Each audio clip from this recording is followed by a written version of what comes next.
Rhodanien a pour mission de maintenir le potentiel de production des vignobles de la vallée du Rhône, de diversifier les vins de la vallée du Rhône, d'accompagner nos vignobles dans une transition agroécologique et d'accompagner nos opérateurs vers la production de vins sans. Donc ce qu'on appelle les vins sans, ce sont les vins sans sulfite, les vins sans résidus de produits phytosanitaires. Et donc l'objectif est à terme de maintenir la qualité des vins rhodaniens à travers différents projets expérimentaux.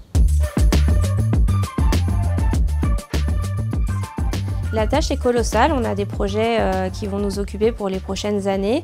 On travaille donc principalement en ce moment sur le changement climatique, donc ce sont des projets qui se font à la vigne comme au chai. On a des actions sur la transition agroécologique, sur la diversification, donc ça passe par l'étude de nos cépages, ça passe également par des conservatoires de cépages, par de la sélection variétale, par de la prospection sur de nouvelles variétés. On étudie également des variétés d'origine méditerranéenne dont le potentiel agronomique est intéressant pour s'inscrire dans le climat actuel. On essaie de voir si ces variétés peuvent avoir un intérêt dans un assemblage en maintenant la typicité de nos vins et en essayant de maintenir un certain niveau de qualité pour nos appellations. Il y a des projets depuis quelques années déjà visant à croiser nos cépages emblématiques comme le grenache noir et la syrah pour en faire des descendants qui soient plus résistants aux maladies. Donc ces travaux sont en cours. On travaille également au niveau du chai sur des process œnologiques, donc travailler pour obtenir des vins avec moins d'alcool, avec plus d'acidité, donc tester des additifs et des techniques physiques, utiliser d'autres alternatives comme la bioprotection, comme les levures désalcoolisantes ou acidifiantes.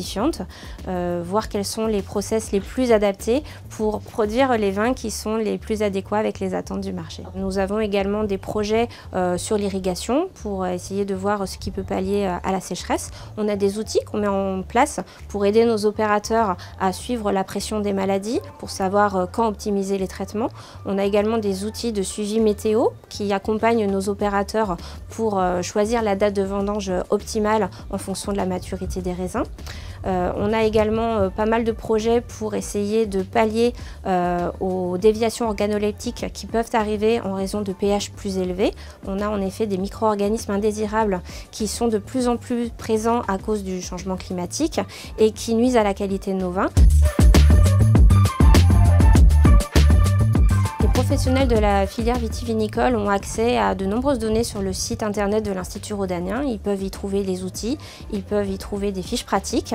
Ils ont également des alertes via nos newsletters mensuels pour avoir nos derniers résultats sur nos projets expérimentaux, que ce soit en viticulture ou en œnologie.